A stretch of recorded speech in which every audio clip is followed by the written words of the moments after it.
Guys, it is officially 2023, just so you guys know. If you guys think this is 2022 right now, you are completely wrong. It is 2023. The year is over. It is time to start working on your deals for January.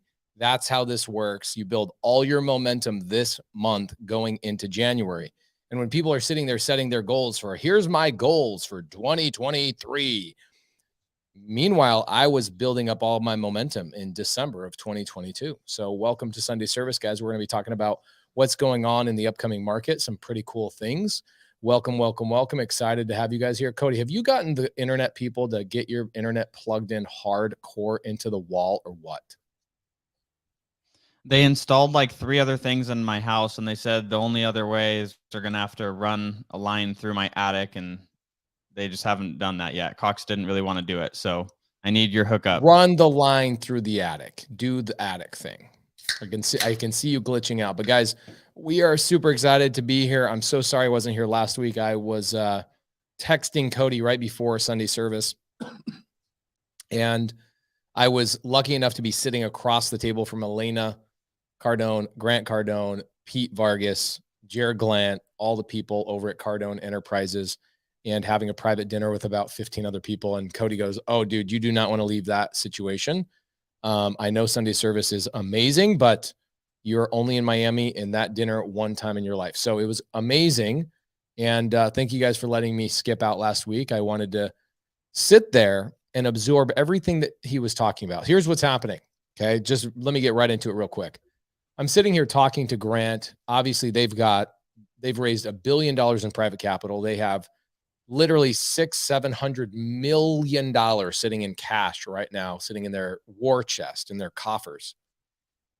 And they have a lot of people coming to them and saying, "Hey man, just so you know, the shiznit is about to hit the fan."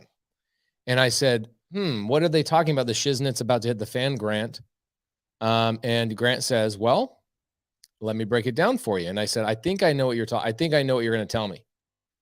And he says, "What do you think I'm going to tell you?"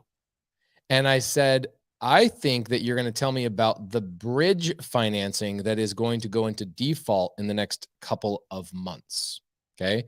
Now, bridge financing, for those of you that don't know what bridge financing is, it's very literal. Bridge, actually, it's not literal.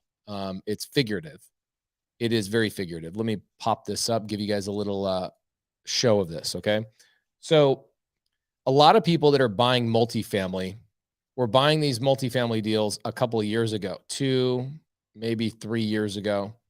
And they were buying these multifamily deals under a tremendous amount of competition. Hundreds and hundreds of other hedge funds were all competing for these same deals. And so the people that were winning the bids and buying these assets were going and getting temporary financing, meaning bridge financing. Okay, bridge means we're going to get from point A to point B, and this financing is going to bridge us. And the bridge financing has been average of 24 years, 24 to 36 months before these people right here have to refinance their debts. Okay, there are 1,400 plus properties, not doors, properties in the multifamily space that are going to go into default this next 30 days. 1,400 of them. Okay. 1,400 of these properties are going to go into default because the bridge financing that they secured required them after 24 to 36 months to get a similar interest rate in order to keep these assets stable. Well, the problem is 24 months ago, they were getting interest rates at 3, 4, 5%. Then 24 months later, they were hoping to get 3, 4, 5%. This debt does not exist anymore. These interest rates do not exist anymore. So now they are being forced. They are being forced to refinance because now it's the bridge financing is over. And these properties that they bought are now going to have to be refinanced at 7%, 8%, 9% debt. And this is a major problem because interest rates make these properties go down in value. They go down in value tremendously. So an asset that somebody bought, let's say $30 million at the beginning of 2020, now we're at the end of 2022, you would think, okay, well, no problem. This thing's going to be worth $40, $50 million. The problem is, because of the interest rates, these assets are going to be worth what they were purchased for 2 years ago, or they're going to be worth less. And so now if they're going to be worth what you bought them for or less, and your interest rate is now doubled, guess what's going to happen? The majority of these asset owners are going to go into default. And when these 1,400 properties go into default, there's going to be a mass sell-off of multifamily stuff. Okay. That's going to happen at the end of December. It's going to happen in January, February, March, April, and it's going to then start ramping up significantly. And so people need to understand the opportunity in the multifamily space. Big multifamily, medium multifamily, and small multifamily is going to go on sale over the next 24 months. Big sales. Okay. So here's the thing. Travis Banks says, I'm waiting for the fire. Pace is about to drop. I just dropped the fire on your ass right there. Here's the thing. Zach Pate, who just bought 12 units creatively. Amazing stuff. You guys know that this week, I'm going to be running the Gator. No, I'm sorry, not the Gator. I'm running the Elephant Challenge on Thursday. Wait, what day am I running it? Wednesday, Thursday, Friday? Wednesday, Thursday, Friday. And Saturday. I'm running it 4 days. And Wednesday, Saturday, Thursday, Friday, Saturday. There we go. So Wednesday, starting at 1 p.m. Arizona time, Thursday, Friday, and Saturday, I will be teaching you guys how to reach out and look at multifamily as an opportunity. Okay. So please, if you guys have not registered for this, you guys know how epic the Elephant Challenge has been. Go to Pace J Morby. I don't know why our team uses that link, but Pace J Morby /invite. You would think we would just have like elephantchallenge.com. I came up with one. I think it works. Pacegives.com. That one's an easy one. You guys can go to pacegives.com, register there. Yes, it's for everyone. Dream Big 2. This is for everyone. Okay. 4 days Elephant Challenge. Now, I'm going to do something a little bit different here. Okay. Because I get a lot of people telling me that once the Elephant Challenge is gone, they're having a hard time keeping up with making sure they're staying consistent. So I'm going to add an element to this Elephant Challenge, and the element to the elephant that I'm going to be adding is I'm actually going to be, Cody, you pause a lot, bro. You like freeze. I haven't seen it pause at all. You should buy a Mac. Do you have a Mac or do you have a PC? I'm using a Mac. Okay, got it. So here's the thing. We're going to be doing Elephant Challenge this week. The one thing I'm adding is I'm going to show you guys, especially people that have a 9-to-5 job that have a hard time doing outreach during the day. I'm going to show you guys how to build a business while you're at your 9-to-5, actually utilizing a virtual assistant during this Elephant Challenge. This is a common problem because what happens is I go do the Elephant Challenge. People start drumming up tremendous amount of leads. They start submitting offers. People are getting contracts. You see right here, Luis Mendoza says, the Elephant Challenge changed my life. Okay. The problem is when I'm not doing the Elephant Challenge, people's normal life takes back over. And when it takes back over, those people stop making calls, stop generating leads, stop filling their pipeline, and then they forget that they probably should have been doing that. And then their excuse is this. Their excuse is, well, Pace, my 9-to-5, and then when I come home, like I'm not that motivated to do cold calling and blah, blah, blah, blah, blah. And I go, okay, cool. I'm going to add a spin to this. Okay.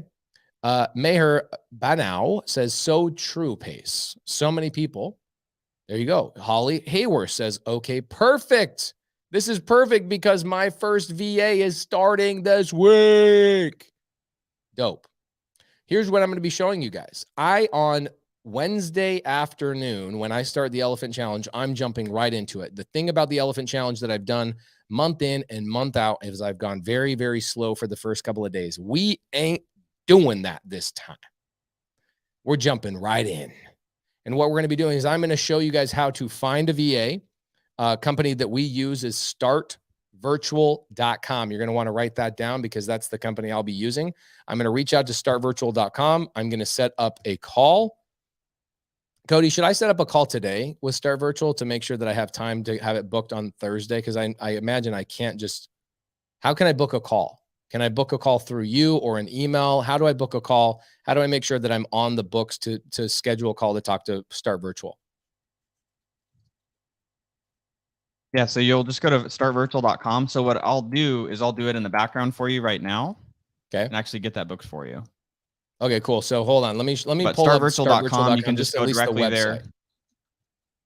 I'll let you book it, but I'm just going to show people what the website looks like just real quick. Okay. So let's pop this up. This is what I'm going to be doing. Now I'm going to show you guys that the main thing I'll do is for the first couple of days, I'm going to train my VA to do my agent outreach. We have a lot of people that are doing agent outreach with their VAs, and then their VA is doing one thing primarily and one thing only. And I'll show you exactly what that is here in a couple of minutes. Check this out. So if I go to startvirtual.com, let me present so you guys can see what this looks like. Boom. Okay, cool. So I can go to virtual assistants. I go in here. Let's see. Where's the booking call? Why is there not a booking call on the front page? The first thing I should see is that. But no worries. Real estate. Where do I go? Why can't I? What's going on? Here we go. Where? Get started. Scroll down. I got to scroll down to click get started. Bro, put a get started at the top of that page in red. Make it blowing up with bombs all over it. People want to get started. Okay, so what you're going to do is you're going to book a call. I'll give you guys the link in the side chat. I'm going to give you guys, I'm going to pull Cody off. I love Cody, but he's pausing, and I don't like the glitches. Glitches get stitches. Okay. So there's the link. Here's what's going to happen. I'm going to hire a virtual assistant Wednesday, and I'm going to start training that virtual assistant immediately on how to, by watching me, do agent outreach. So my virtual assistant's going to watch me. If you guys have virtual assistants, bring them to the live. Have your virtual assistants learn from me. Go to startvirtual.com, go get a virtual assistant. Have your virtual assistant watch what I do. And here's what I suggest to people who have a 9-to-5 job. Okay. What's really challenging, pay attention. I'm going to give you some really major game here. It's not going to sound like magic, but it is magic. What happens with people that have a 9-to-5 job? Okay. Typically what they do is they go to their job. Really, it's not 9 to 5. It's like you're getting up at 7, you're getting dressed from 7 to 8, then from 8 to 9, you're basically heading to work, right? Then from 9 to 5, you're at your job.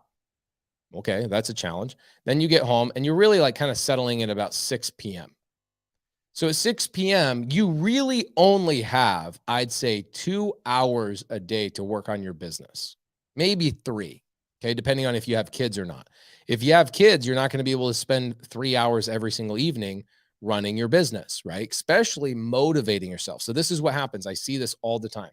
People wake up, and all the way from their wake up time, okay, they wake up, then they work, they come home, and they settle in, right? That whole entire time frame is like 7 to, let's say, 6. Okay, it's like 11 hours essentially, right? So it's not really an 8-hour job. It's a 11-hour situation that gets sucked off your calendar. Then what happens is now, instead of just building your business, what you're doing is you're not building your business. This is what I see. This is the game, is that people spend an hour trying to ramp and amp themselves up to actually motivate themselves to potentially maybe make a few calls. They make a few calls, they check the box, they go, okay, I did enough for my business. Guys, you can't do that in any side hustle, right? Whether it's printing t-shirts, whether it's trying to be a business, a plumber, an electrician, whatever it is on the side, you got to put in some time actually doing the thing. And so what I like about the spin I'm going to put on this, especially with multifamily, is that while I'm at work, okay, this entire time frame right here, while I'm at work, my VA is going to have the goal of setting 3 to 5 appointments every single day with me, with agents who are ready and excited to talk to me. So while I'm gone all day long, that when I come into the Elephant Challenge, my VA will have already done all the front end work, and the agents will already expect my call, and the agents will know what I'm calling about. And the agents will be like, all right, let's talk about the deal, or let's talk about the property, or let's talk about the multifamily situation, or let's talk about your offer. Instead of me sitting there and trying to say, hey, my name is Pace Morby. Actually, here's the worst part. Okay. The worst part of our business is when you're doing agent outreach, or you're doing seller outreach, or when you're doing wholesaler relationships. The worst part about our business is that you go through hours upon hours without actually having meaningful conversations sometimes. Okay. And man, come on, get out of here. You got people trying to send people to their OnlyFans. This is what happens sometimes. Okay. So this is what ends up happening. People go to work. They go to their 9 to 5. They get back home, and instead of actually building their business, they're trying to remotivate themselves to make a couple of calls. They make a couple of calls. They don't really do much. They don't get any traction. And after 3 days, they forgot that they were actually trying to build a business. Okay. It is literally the most important part of this entire thing. Okay. Justin Thomas, this is so funny. He says, what script are you using for lead generation on multifamily? Hey, my brother, Justin Thomas, did you miss the part where I said we're going to be doing a multifamily elephant challenge this week for 4 days straight? Don't you think I'm going to be training you on some pretty great scripts? Okay. We're going to be training you on the scripts. Just come to the elephant challenge. And there's a couple of ways you can get to the elephant challenge. Go to pacegives.com. All right. Pacegives.com. Or go to my Instagram and DM me the word, DM me the word elephant. And I believe that it will give you the link. Okay. Let me try this out. We'll try it out together. If you guys have not registered, this will be the best elephant challenge we've ever done. But let's just check this out. All right. I feel bad for Cody because I kick him off the screen. And it's not his fault. Or maybe it is. I don't know. Let's see. But let's go pacegives.com. Boom. There it is. Okay. So go to pacegives.com and it will forward you to the Zoom registration. As you guys can tell, we just it's a Zoom. There's no webinar. There's no charge. This is 100% free. And we'll be doing the elephant challenge right here. Here's our times, December 7th, 8th, 9th. All the times are right here, guys. 1 p.m. for the first 3 days, 7 a.m. for Saturday.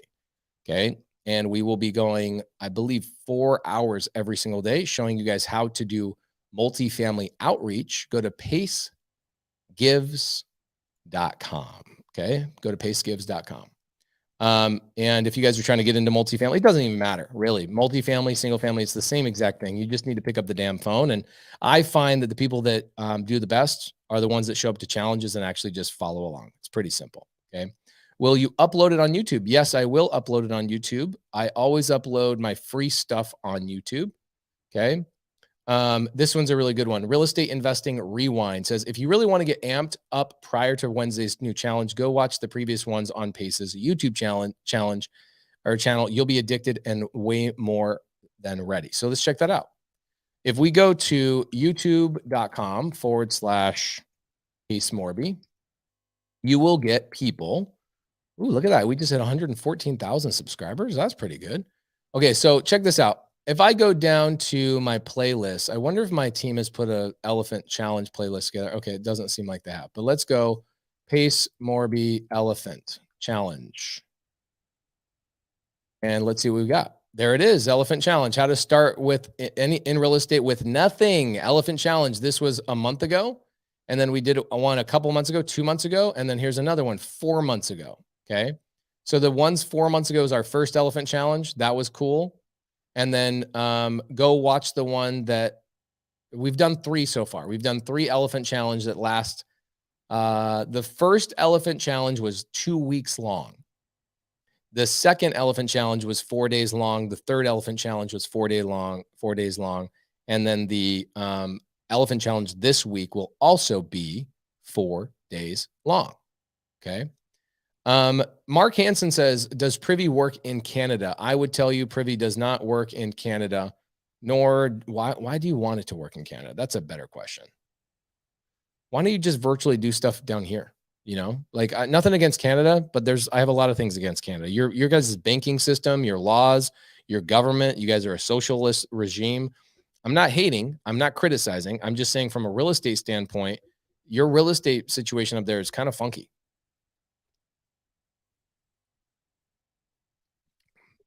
Okay. Your real estate situation up there is funky. All right. So, oh, he says, read the rest. Mark Hansen, I don't know. Did you make like 17 different posts? Oh, he says not for Canadian properties, but does it lock ID the program? Oh, so sorry, Mark. Thank you. I'm a knucklehead. Thank you. Yeah, it does work from Canada. Yes, it does. So if you guys are trying to get on Privy, we will be using Privy during this. So you can go to startwithprivy.com. What's funky about it? Sean, are you Canadian? If you're not Canadian, then why do you care? If you are Canadian, just move to America and you'll be more successful in real estate. I'm very sorry, but it's very true. Darren says, Mark, can't say personally Privy is blocked from Canada, but you could use a VPN. There you go. Darren's a smart man. So here's what we got going on. And if whatever questions you guys have tonight, give them to me.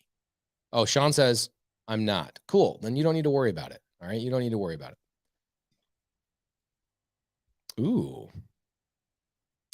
Anthony says, hey, Pace, I was watching your video on the Wilson Street property that you converted to a battered women's shelter. Who should I speak to at CBI to help me get started in group homes? Now, Anthony, I love you. I appreciate you. You are a great guy. Let me show you a couple of things. All right. Let's go to the interwebs and I will go to CBI, Arizona. Arizona CBI is Community Bridges Incorporated. Somebody's going to be asking right now, what's CBI? I don't know what CBI is. Well, guys, CBI is a nonprofit that is all about integrated behavioral health care. Okay. What they do, if you guys are looking for buyers for assisted living facilities, if you guys are looking for buyers for, look at this, detox from opioids or alcohol. So this is for sober living. So if you guys are trying to find battered women's shelters, you guys are trying to look for patients, you guys are trying to look for buyers, CBI in Arizona. Okay. I don't know about what it is in other markets. Let's try this. Let's go Chicago. Behavioral health department. Let's do that. Chicago. Okay, Chicago Behavioral Hospital, Chicago Mental Health Clinics, North River Mental Health Centers, City of Chicago. There you go. Okay, theirs is not called CBI. Theirs will be called something else. So you can see how fast a Google search can really put us in a powerful situation to start making some phone calls. Now, Anthony, I don't make those phone calls anymore. Somebody on my team does. But a simple Google search will put you in the right place to win. And what I would be doing is going up to about or contact, and I'd say, contact us. Here's their phone number. If they don't answer, what do we always do? We go down to their office. We go down to their office. We actually build a relationship with whoever's at the front desk and we hang out with them. Okay. That's what we do.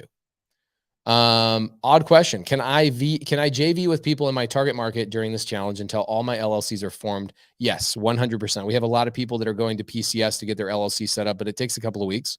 And they go, oh my gosh, I don't want to miss out. I know I need an LLC. Pace tells me I need an LLC all the time. Okay. Okay. We got people coming in a little bit late. Jason Baca says, what happens if you don't pay the bridge loan back in 24 months? Can they foreclose? Bro, they don't just can they foreclose, they do foreclose. They take the property back 100%. Okay. Down payment was the issue for me. What should I have done differently? I don't know what you're talking about, Besnick. I'm so sorry. You must be talking about something you said up in the chat a little bit ago. Pace, I had a deal UAG for $690K. Long story short, at first the seller agreed to pay closing costs. Then my lender pulled out. Secondly, he came back with a 5% seller financing. Deal fell through. Oh, I see what he's saying. And then Besnick follows up and says, down payment was the issue for me. What should I have done differently? Maybe change up your exit strategy. If the down payment's your problem, then find a buyer. Why are you coming up with the down payment? With creative finance, I can assign a deal. So if this was a deal, why didn't you just assign it to somebody who didn't have the same down payment issue that you have, right? Or why couldn't you have brought on a partner? There's literally 800 people on Sunday service right now. And the 800 people on Sunday service, you think there's a couple bucks in here? I can tell you the average sub 2 community member has $60,000 plus of private money to lend out. Okay. There's a lot of people in the Gator tribe in here.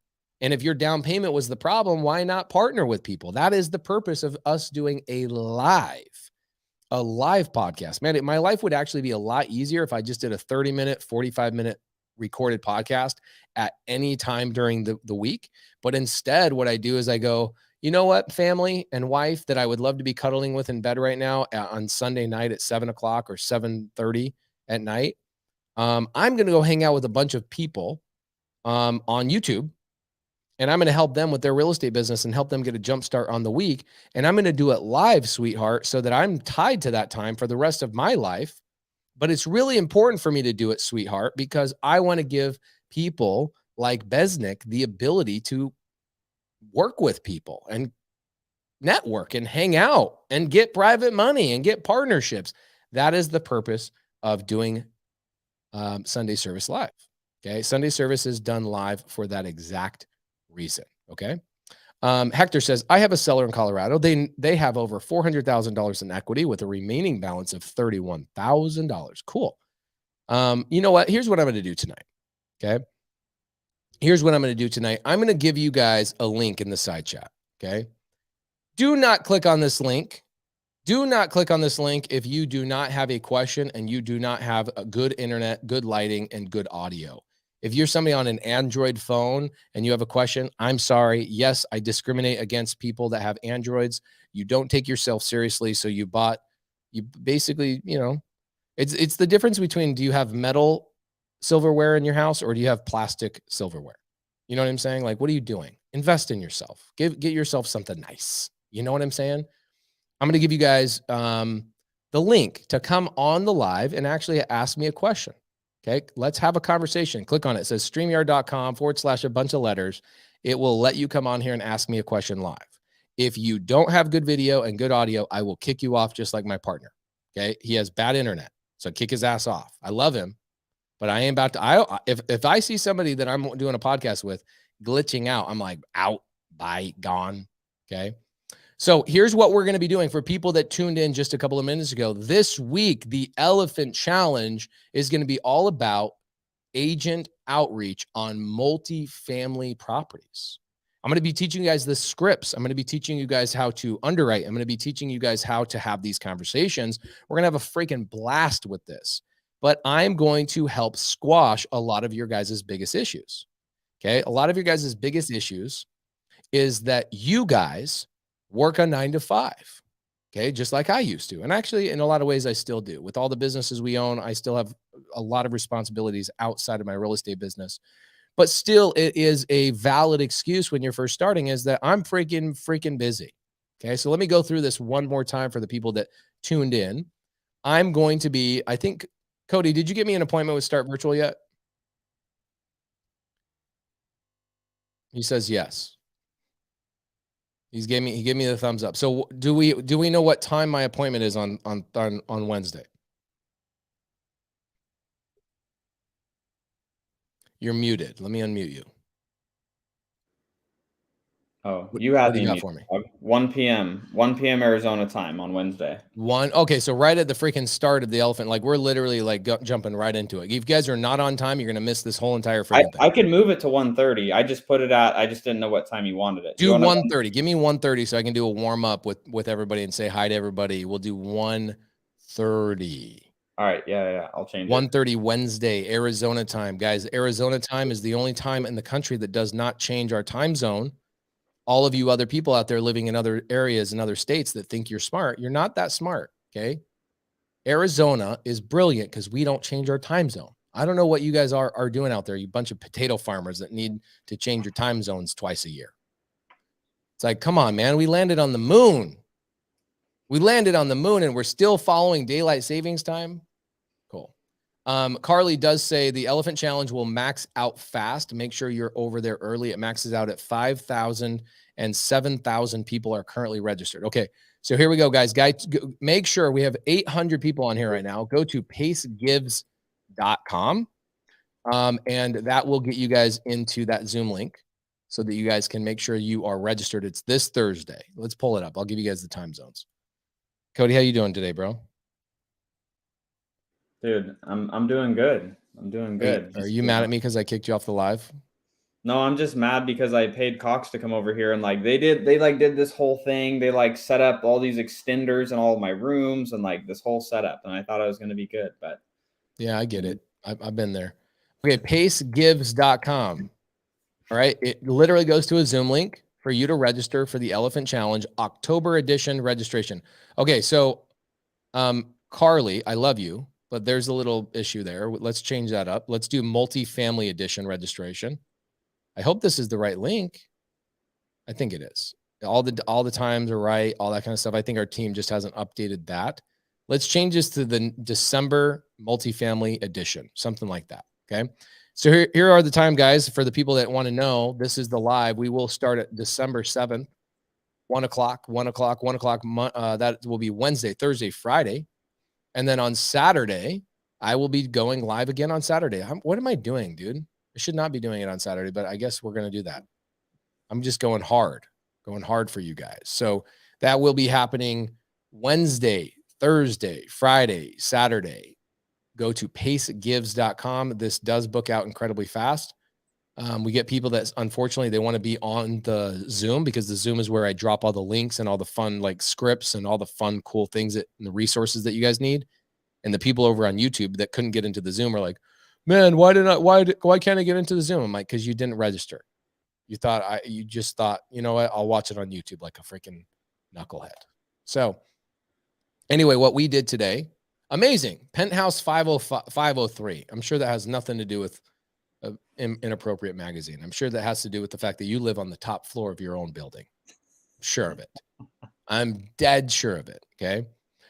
So Travis Banks says, how many of us are on planes going home from Arizona? Guys, for anybody that doesn't know, we just had, yes, Miguel, it is live on Zoom. I don't know that Zoom allows me to do a replay, Miguel, unless you've invented technology that I'm not aware of. I would love to know, did you invent technology that I'm not aware of? Yes, if it's on Zoom, you know it's live. It is not a webinar. It is on Zoom. It is not recorded, okay? The golden ticket event was Friday. That was epic. Then we had a boot camp at my house, sales boot camp. Then we had the triple digit flip TV premiere. Cody, did you stay through the Outlaws performing? I stayed till the very beginning of the Outlaws performing, and then everyone got crazy. Yeah, it got crazy. I was sipping water, you know. I was getting crazy. I felt bad because when I got up on stage and they were doing like the last song, I threw my cup out there at everybody. It was full of, I was thinking, oh, it's just water. Then I looked up in the air and there's a bunch of ice cubes and it was hitting, all these ice cubes are hitting people. Like they're big ice cubes. I felt really bad. I saw Cody for just a couple of seconds, but we had an absolutely amazing time this weekend. For everybody that that's why Travis was saying, hey, how many people are actually flying home right now? Was that the most epic event though? I mean, I felt like there was like 300 people in there. It was like, I felt like I was in a club yesterday. Like that was how many people were in there and the energy was insane. Yeah, we had 700 people come through the door yesterday. Okay. I was going to say, I'm like, because someone told me it was 150 were only supposed to be there. And I'm like, there is no way. Yeah, we had 1,000 people. We had originally invited 500 people, but then we just had all these people that kept saying, why am I not coming in? Why am I not coming in? So we had to change the venue twice. We got up to 1,000 person venue. They can fit 1,000 people in that space, which is crazy to think about. And because it was pouring rain, we only had 720 something people came, but there like you could barely move, right? Yeah. You could barely freaking move. Isaac said 500 people snuck in. All right. So guys, everybody know what we're doing, right? Now here's what's going to happen. You guys are going to see my VA, my virtual assistant. And I've got a question for you guys. How many of you guys have 9-to-5s that the number one reason or excuse that you haven't been successful is because you have a 9-to-5? By the way, the people that I see, Skip B, Dustin Siller, Maj from Colorado. I see Andre, Hector, and Jennifer. I always go women first. So Jennifer, I'm going to be coming to you in about 3 minutes. Okay. She's like, her eyes just blew up like, oh my gosh. Don't worry, Jennifer. I'm not that rude. I will tease everybody that has an Android, but I won't tease you about anything else. Okay. Justin Seller says it's not a good excuse, but a 9-to-5 does make it more difficult. I 100% agree with you. It is a reason. Okay. There is a difference between a reason and an excuse. An excuse, it's also an excuse. Okay. Why is it an excuse? Because if you have a 9-to-5 job that's preventing you from building your business, whatever it may be, printing t-shirts, acquiring real estate, wholesaling real estate, fixing and flipping real estate, raising capital for real estate, whatever it is, if you have a 9-to-5 job, then utilize that 9-to-5 job as an asset rather than a liability. And what do I mean by that? Make sure that while you're at your 9-to-5 job, there's somebody that is inexpensive on your team that is doing all your outreach and setting your appointments for you. So that is what I will be doing in the Elephant Challenge. No offense to you guys. I don't like doing cold calling. Am I allowed to say that? I mean, you're saying you don't like to talk to people? Yeah, I like talking to people.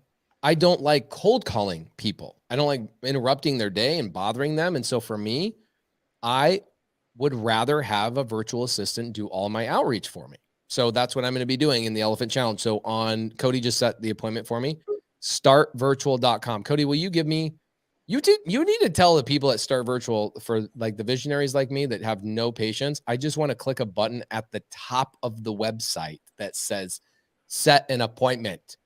Right? I already actually took a picture of, or actually I took a picture of the timestamp of this video and I copied the link and I sent it to them and I told them to watch this specific timestamp so they can get that feedback. Yeah, bro, I'm telling you, I will. If I'm a visionary, I'm a business owner. I'm like, if your website makes it hard for me to find the button, just put the button at the top. Like, I know I got to have an appointment to get a virtual assistant. I totally get that.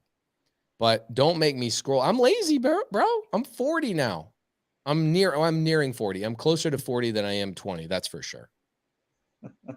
So for me, make it easy for me. And so anyway, Cody made it easy for me. He set the appointment for me. 1 o'clock on Wednesday this week, we will be starting, and 1:30, I will be doing my virtual assistant call. I will be starting a virtual assistant from scratch and showing you guys how to train a virtual assistant, how to set appointments for you. And then the rest of the 4 days, I will be hammering out and making phone calls and following up and doing the things that you guys want to know. How do I raise money? How do I analyze? How do I look at deals? What deals do I want to look at? What market do I want to be in? All these things, okay? All these things that you guys need, I will be dropping those bombs. Now, the best part about the Elephant Challenge, legitimately the Elephant Challenge, the best part about it is that, yeah, of course it's free, but that's not the best part about it. The best part about it is that the sub-2 community shows up and helps the people that are not in the community. And that will be a lot of fun. So guys, tune in for that. Paul Gem says, do not act like your age matters. You're a robot. You are correct. Okay. You are 100% correct. I am a robot. Jennifer. Hello. Hi, how you doing? Look, Jennifer, your video is crispier than Cody's and you're on a phone. It's Montana. You know, I'm in Montana. We got It's because you're the only person in Montana that's currently using the internet. Right. It's the clean air. Right. What do you got for me, Jennifer? So we've got probably 3 or 4 properties that we're working on terms for seller finance or sub-2. Okay. And, you know, as you're working with these sellers and we're working through agents and building relationships, and, you know, we're looking at trying to decide, do we want to try to hold these properties ourselves or assign them? But you're building these relationships, and then if you want to assign it, I'm just trying to wrap my head around how the seller will feel once you've got them convinced to do seller finance or sub-2, and then you hand it off to a different buyer. Is Jennifer, that something? You're not one of my students, correct? Nope, I'm a gator, but not a sub-2. How can I tell you're not one of my students? Because of probably what I'm asking. That is correct. Yep. It's a great question, though. So here's the question. The question is, by the way, Jennifer, if you are on the fence about whether you should assign or hold a deal, which Mhm. side of the fence do you think Pace is going to push you over to? Hold it, Nope. assign it. Assign it. When you're brand new and Mhm. you're on the fence, the only reason you're on the fence of holding it is because holding it seems cool. It's like, oh, that's the direction. I know that's the direction I'm going to go inevitably. Like I'm meant for that. I know Jennifer is meant for holding properties. There's in Right. your mind, you are 100% meant for that. Are you on the same page with me? Yes. So if you're meant for that, then why would I ever assign a deal? It's like, let me just hold the deal. Right. Well, holding a deal requires a lot more knowledge, experience, and I would say above all else, confidence Mhm. and wherewithal. And wherewithal and holding a property is not just the way you feel about it, but it's also, you want to hear a quick little story and I'll convince you don't want to hold it? Absolutely. I love Okay, your cool. stories. Okay, so Cody and I have a partnership. This is probably 4 years ago at this point. We have a partnership with a couple of dudes that come into my world and go, Pace, you're the creative finance guy. We want to collaborate. Let's do something. I go, come over to the office. Let's talk. Well, Jennifer, we set up a pretty cool little business idea. Cody and I go, we're going to keep our own acquisitions going on over here, but we like these guys. They seem cool and they seem like they know what they're doing. Let's go put an operating agreement together, or a business, an LLC with an operating agreement. By the way, never have an LLC without an operating agreement. And the operating agreement states we will end our partnership after 50 acquisitions. Okay. Okay, makes sense? Mm-hmm. It's like saying, hey, we're going to be married for 5 years. We're going to do all sorts of horrible things to each other. And then we're going to get divorced, right? And we know when we're getting divorced. It was like, let's just check and see. When I said horrible things, I didn't mean that literally. I meant that figuratively in the bedroom. I was making a bedroom joke. Got it. So we go, hey, we're going to hang out with each other for basically 50 properties. And then we're going to pause at the end of those 50 properties and see how this relationship goes. Well, guess what? We never even got to 50 properties. Okay. We got to, Cody, what do you think we got to? Like 22, 23 maybe with these guys? Yeah. It was like 20. I think it was 23. Okay, so here's what the relationship was supposed to be. We were supposed to have equally divided responsibilities. Cody and one of the partners were supposed to generate leads. Pace and one of the partners were supposed to go out and close those deals. One of the partners was supposed to come to the table with a lot of private money, and then the other partner was supposed to help out with the paperwork and the management of things. And Cody was supposed to kind of balance it all and kind of oversee it, which is what Cody does for some of our other businesses. And that was all in our operating agreement. But very quickly, Jennifer, we learned that these guys were inept. They could not even balance. They couldn't even balance. I was surprised that one of them could even put their correct shoes on the right feet. After being in a relationship with them for a couple of months, we would get calls from the sellers, and the seller's like, hey, I got a call from the bank. They said that you haven't made your payment. We're like, of course we've made the payment. Okay, so we had missing payments going on. He wasn't making the payments. The insurance things were set up. Oh, it's just like so many problems, right? So many problems. So Cody and I ended up started having conversations privately, like, man, this isn't working out. These guys are not that organized. This is not that fun. This sucks. We're way better at just doing this stuff on our own. Let's just keep doubling down on what we're doing. Well, I don't know why we wanted to do this in the first place. Right? So here's the straw that broke the camel's back. We had this property. Cody, what was that? So this is so funny. Which Jeremy says, no servicing. Yeah, Jeremy, this is the thing. The partner was supposed to set up the servicing, my guy. One of them was in charge of all the administrative stuff, like the servicing and paying the bills and all that good stuff. Right. So guys, no questions. You'll deviate me from the story. Okay. No questions, please. We know what we're doing. We were with these guys maybe 3 months before we severed this relationship. We bought like 20 properties together, and we ended up going, you guys keep 10, we'll take 12, and let's just part ways. We deeded properties back and forth. It took us literally like 6 months to clean up the mess that was created, but that's not the moral of the story. Here's the moral of the story, Jennifer. Here's what happened. Here's the straw that broke the camel's back. We bought a property, I believe it was on Palm. Cody, do you remember that one with the slab leak? Oh, yeah. The no, Was it that was Palm? no, it was Palm Lane. It was Palm Lane. Yeah, it was Palm Lane. I got the memory of an elephant. This is why we call it the elephant challenge. Bada bing, bada boom. Okay, so we get a slab leak in this property, Jennifer. Now, here's what we had done. Okay, we had acquired this property subject to, saved this guy from foreclosure, and then we sold it on a lease option. Okay, so I shouldn't say we sold it on a lease option because technically I haven't sold the property if it's a lease option. I'm the tenant. I'm sorry, I'm the landlord and the owner still. I've just given this guy, my quote unquote tenant potential buyer, the opportunity to potentially buy it. Right. And in our agreement, it states we are not responsible for repairs because you are going to own this thing at some point. Okay.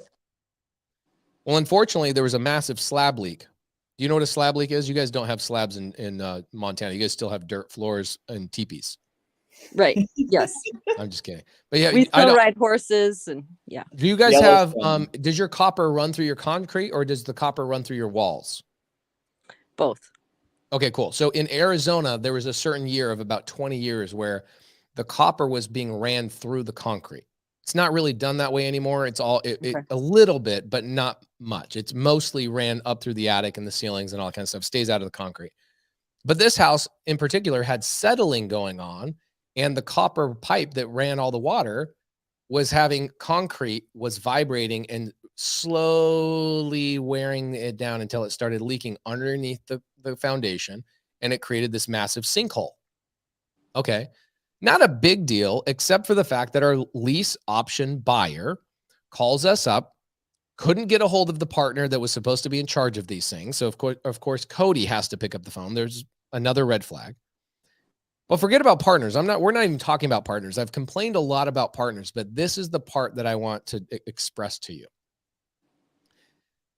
We had cash flowed at that point, maybe like for a year, and the cash flow was maybe like $300 a month, right? So in a year time frame, we had accumulated $3,600 in net cash flow that I could go buy whatever with. And we've put a little bit of money to the side as a buffer, right? Another $3,000 or so as a buffer. The problem, a slab leak is not a buffer type of situation. We have to now, so the tenant buyer calls us and goes, there's a slab leak. We go, great, have fun with that.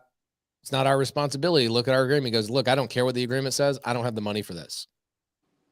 I just don't have the money for this. I'm getting quotes of like $15,000 to fix this. I don't have $15,000. So I'm gonna have to walk away from this situation because I don't afford it. I can't afford it.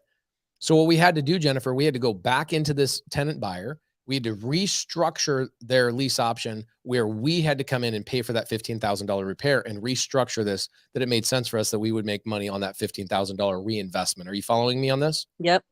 Cool. Yep. So then we go to the partners. We go, hey guys, the bank account for this particular property on Palm Lane only has $3,000 sitting in it, but we have a $15,000 repair. So this is called a cash call. Okay. You'll want to write that down for anybody who doesn't know what this is. This is something that pops up all the time in partnerships, is that when a partnership needs money, am I talking too fast for some of the people over there in Albuquerque? Okay. Yes, Alejandro Alvarez says, yes, raise the rent and added to the price. Yes, we raised the rent, added the price. Yes, 100% correct. Anyway, so here's what ends up happening. We go to our partners and we go, hey, cash call. Right? So how much money did we need if the bank account for that particular property already had 3,000? 12,000. 12,000. 12,000. So that would be Cody throws in 4, or Cody throws in 3. I throw in 3, the other 2 partners throw in 3 each. Guess what happens, Jennifer? The other 2 partners, who we have no control over what purse their wife wants and what car they drive and all the things that how they spend their money. These 2 guys could not come up with $6,000 as a cash call. And Cody and I had to cut that check for $12,000 to solve that problem. This is going to 100% happen to you in your journey of holding properties. Okay. It will happen. So if you're on the fence of like, do I want to buy? Do I want to assign? I always push people, if you're on the fence, okay, I would tell you, typically I would push you towards the side of assigning. Okay. Okay. Now, I know that was a very long way of answering your question. Hopefully that gives you enough. You see why people want to learn from me? Because my average time to answer a question is 42 freaking minutes. It's Okay. detailed though, and it helps a lot. It's the only way to learn, in my personal opinion. I can't send somebody a 5-minute YouTube video and expect they're actually going to learn anything, right? You need to actually have an understanding of their exact situation, et cetera. So you've got a situation. Okay. Now you've got a situation where you're like, I'm going to assign or I'm going to hold. Well, I already convinced you need to assign it. So now that comes into the question of, if I assign it, this is where you've already screwed up. Okay. I teach my students that it's all about upfront expectations. Right. Okay. It's kind of like if you start dating a girl and the girl, like you have like the stinkiest armpits of the whole world, but you're hiding it the whole time. And then you guys get married. And then once you're married 6 months in, your wife smells you and she's like, you are disgusting. Where did this come from? And you're like, well, I've had it the whole time. I just didn't want to tell you. It's like, how dare you, you stinky armpit human being? Right. You have a situation going on you need to have up front. But if you told this girl up front, hey, just so you know, I'm a good guy. I got this, and this going on, but I have this problem. I got these stinky armpits. Well, now they have a choice to do business with you, or they have a choice to not do business with you. Right. So the way I train people, and there's a very specific script and process, and the paperwork is very important. By the way, whatever paperwork you're currently using, I can tell you it is going to be trash.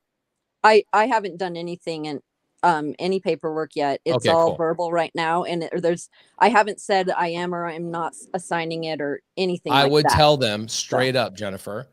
I would say, hey, just so you know, sometimes this is what we do, and this is a legitimate truth for us. Sometimes we commit to buying too many properties in the same week, and to make sure that we fulfill all of our obligations, sometimes we'll get one of our friends or one of our colleagues to buy one of the properties that we end up committing to. Right. And as you can imagine, I'm sending out a lot of offers simultaneously. And sometimes we are expecting to get 2 properties under contract. We end up getting 3. So if I get a third one under contract, there's a small possibility, just so you know, that I might end up getting one of my colleagues to come in and actually commit to and get you the number that we promised you in our contract. Would that be okay? Now they have that expectation. So if you end up assigning that deal, you go, hey, just so you know, we ended up buying a bunch of properties this week. So I'm going to have one of my colleagues or somebody come along. When is a good time for me to introduce this buyer to you? Are you asking me that? No, that's how I have that conversation. Yeah. Okay. Okay. Because in a sub 2 or in a seller finance, there's an ongoing continued liability and a continued relationship that's required. Okay. So those 2 people absolutely 100% emphatically have to meet, have a conversation and know each other so that you can truly walk away from that relationship with an assignment check. Right. Make sense? Yes. It's all in the upfront contract. Mm-hmm. Don't do it. Don't spring it on them later. You can. And somebody who's skilled like me that can pivot and solve a problem on the fly, definitely I can handle that. But it's way easier when you just say up front, hey, just so you know, we're submitting offers every single day, 3 to 5 houses every single day. And some weeks we'll buy 0, some weeks we'll buy 5. I have no control over that because I'm negotiating and working with other homeowners. Just so you know, we've got your property. Now we've got your property under contract. We're in escrow. I'm just letting you know that there's a small outside possibility that I might end up partnering with somebody to come along and do this deal with me, or I might get one of my friends to come along and just take the deal from me. Either way, you'll be perfectly set up. And I'll make sure that if one of my friends or whoever ends up buying this, they are introduced to you at some point along the way. Okay.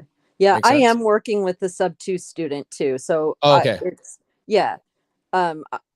So I'm not doing any contracts outside of getting help from somebody. Okay, cool. And it's just verbal right now, just basically saying, are you interested in what kind of terms are you interested in? And then I go to the sub 2 student. We start working out numbers. Very good. So that's where we're at. I was just going to suggest that if you have here's the thing, you know how much money I've spent in contracts? Probably about 80 grand a year. Literally every single month. Let's pull up my latest invoice from my attorney. Okay. Just so you guys know, I'm not full of crap. We rewrite contracts. He actually just emailed me like 30 minutes ago. That's on a Sunday. That's how much we're communicating with with homie. Oh, with Sean? Yeah. What's your invoice? Oh, this isn't an invoice. This is for a suit against somebody that we're having an issue with right now. Okay, cool.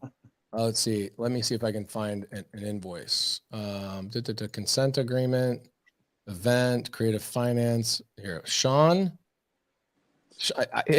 We should change his name to Sean St. Invoice. Sean Moneybags Sinclair. Sean St. Invoice. That's freaking great. Okay, so I got one. Yeah, let's see what the last one was. This is monthly, by the way. Ooh. Okay, this one's not too bad. $4,700 this month is what I paid. Now, what do I pay that money for? Okay, we have two invoices that come to us. Cody and I have an invoice from Sean St. Clair for our collective, our businesses together. I have a personal invoice that comes from Sean to me for the Sub2 community. So that $4,700 every single month, we're updating contracts. We're adapting to laws and regulations and things that are happening in individual states. We have an attorney that's looking at this stuff all the time. I probably just on the Sub2 contract, addendums, power of attorney, all the things that we do with Sub2 and seller finance contract, I probably have spent close to $200,000 on making sure that those contracts are phenomenal. So good for you. You're working with Sub2 student. This is what I encourage you guys to do all the time. Work with Sub2 students and you guys will get access to that paperwork when you guys do a deal together. Awesome. Cool. Thank you. No problem. Did we answer your question? You did. Thanks very much. Way better than answering a question out of the side chat, right? Absolutely. It's so hard. Thank you. Appreciate Thank you. Yep. TJ, what up, my guy? Hey, what's up, man? How you doing? Really, really good. What do you got for me tonight? Yeah, it's just a question I sent you over IG. Oh yeah. Yeah. Just a little context. I'm closing on a 5-unit here next week, and a duplex opportunity fell on my lap. It's kind of a childhood home, and my first thought was to use hard money, but after getting quotes, it just seems like a lot, and I'd be kind of tight. And so I was looking at different ways to maybe rehabbing it, getting it under creative financing, but I'm not sure the route to go. Okay. In that regard. So, TJ, I wish I could put this on a microchip and mail this microchip to everybody, and they could implant it in their brain. This is such an important thing for you to learn. The type of financing and the direction you end up going, whether it's seller finance, Sub2, lease option, buying it with hard money, whatever it is, buying it with a traditional thing, actually has very little to do with you. It has everything to do with the seller and their situation. So is the seller motivated enough to give you terms? I believe so. I don't know the answer to that. I do know it's all paid off, and it's like a friend of the family. So okay, cool. So you already have a kind of agreed upon price to a certain degree? Yes. Yeah, that's correct. Okay. So you have an agreed upon price. Cool. What if you go to him this is what I teach my community, my students. Okay. I would tell my student, go to your seller and go, hey, look, the interest rate environment, as you know, right now is crazy. It's going to prevent me from buying the deal. In fact, the interest rates are they completely obliterated the numbers that I thought were good, but I can still pay you the number we agreed on. And I might even pay you a little bit more if you are willing to give me terms. And your friend's not going to know what terms are, right? Mm-hmm. Correct.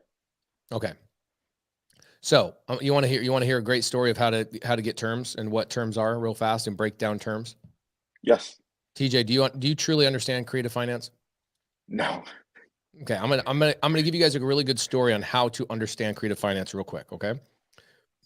So TJ, I have this brand new videographer. His name is Jose. Comes to my house maybe a month and a half ago, just starts. One videographer is already there at my house. His name is Eric. A lot of people already know who Eric is. Okay. And Jose comes in. He's like, oh man, I'm going to be working for the Sub2 guy, the Sub2 guy. And Eric, the existing, senior videographer goes, do you even know what Sub2 is? And Jose says, of course I do not know. Now, Jeremy thinks I'm going to tell the Ford truck story. Bro, I did tell that on my YouTube channel 1,000 times. I got a different one. Okay. So what ends up happening is Jose goes, well, no, I don't know what sub 2 is, but that Pace is the sub 2 guy. But Eric's like, okay, but do you know what that is? So I go, don't worry about it, Jose. I'll teach you right now. I'll teach you right now. So Jose, I go to the whiteboard and I start writing out. And I go, you know what? He's not going to understand this. He's not going to understand deed and this and blah, blah, blah. Let me break it down in terms of a videographer. Okay. So here's what ends up happening. I go, Jose, have you ever shot a wedding as a videographer and made money? He says, yes. Okay. How much money have you made shooting a wedding? He goes, I can charge as much as $3,000 for a wedding. Okay, great. Jose, have you ever lacked the equipment, maybe a camera, a lens, lighting, batteries, etc., to go shoot weddings that you could charge $3,000 for? He goes, bro, when I was starting, I was like borrowing people's stuff that was like crappy equipment, and I would overcharge he was like, yes, 100%. Like, I've always needed equipment. I go, okay, cool. Watch this. I go, what do you want? He says, I want a Sony this. I want a Sony that. I want a blah, blah, blah. I want a this. Okay, cool. So I go on Craigslist. This literally just happened 6 weeks ago. I go on Craigslist and I find exactly what he wants. And I call the owner live on Craigslist for Jose. And I go, watch me, Jose. And I call the owner. He's selling this bundle of exactly what Jose would have used if he was just starting out. And the bundle is $3,500. Okay. And the seller goes, I go, hey, my name is Pace. I'm just kind of starting in wedding photography. And I am wondering if you would let me buy your camera equipment for $4,000. And he's like, what? I go, yeah, I know. I know most people are probably lowballing you. Yeah, my best offer is $2,800. Everybody's lowballing me. I go, well, I'll do the opposite, but here's what I'm asking for in return. I'm asking that you let me make payments to you instead of giving you all the $4,000 up front. And he goes, okay, yeah, I would do that. When could you make the payments? And I go, well, I've got a job coming up in the next 30 days. So if you let me take the equipment now, no money down, we put a bill of sale together, and you let me go make money from my wedding job, I make a couple $1,000. Would you let me make $500 monthly payments for the next 8 months? And the seller says, yeah. When do you want to come pick up the equipment? Now, some people would look at that situation and go, okay, but other people were offering $2,800 for the camera. You paid $4,000. You overpaid for the camera. And I said, no, I didn't. I paid nothing for the camera. My wedding client paid for my camera for me. I didn't have to put any money down. I didn't have to have a credit card. I didn't have to have cash up front. I went and turned this into a cash flowing product, and that cash flow paid for that for me. And Jose's like, I cannot freaking believe that you did this in 15 minutes. I go, bro, this is how it is. Okay. So turns out Eric records this whole entire thing. We end up releasing this to like a handful of my students. And then I go to Arkansas, and I'm in Arkansas, and one of my students, Kimberly Koger, she then works at a seller finance deal on her camera equipment. And then I start getting DMs from people all the time are going, dude, I just bought camera equipment for my new YouTube channel on seller finance. This is freaking crazy. Bro, this is how it works with houses. Hey, bro, let me make you payments. And when he doesn't understand that, then tell him the story about the camera. Like, hey, I can pay more. I can give you more money as long as you're willing to take it out of my proceeds. That makes sense? Yes, it does. So Very you cool. don't have to know sub 2 seller finance exactly. Okay. You got to just go in there and tell a story, make it make sense. Okay. You listen to rap, I imagine. I mean, who doesn't? Yeah. Okay. The reason why we love rap is because rap allows us to hear a story interlaced with music. And so, and it's also one of the reasons why I got Andre. Let's see. I got Andre right here, and I got Big Boy right here, is because I love these boys for their storytelling ability. Okay. It's how you get deals done, my guy. So you got to go to your buddy and you got to tell him, hey, I want to buy this from you. The interest rate environment is killing this deal. but I'd be willing to pay the same amount or even more as long as we can work out some terms that make sense. Now, he might not want a zero down situation. Maybe he says, hey, TJ, you got to give me something down. Well, you got to work that out, bro. That's your responsibility to be a great negotiator, to go figure that out. And of course, I teach sales training and all that kind of stuff too, how to negotiate and how to tell stories and how to get people to box themselves in without me boxing them in and blah, blah, blah, blah, blah, blah, blah. But we're not going to be able to do that now. Now, the funny thing is you asked me this entire thing on an Instagram DM. Do you think I would have been able to give you that answer on an Instagram DM? No. I have one follow-up question to that. Of course you do, bro. Come on. No, Let's go. But everything you said is clear. Does it matter? So it's not like in a estate sale, but there's other, like his family is on it. So when the property is sold, like certain, like all those like 7 people get like a piece of that.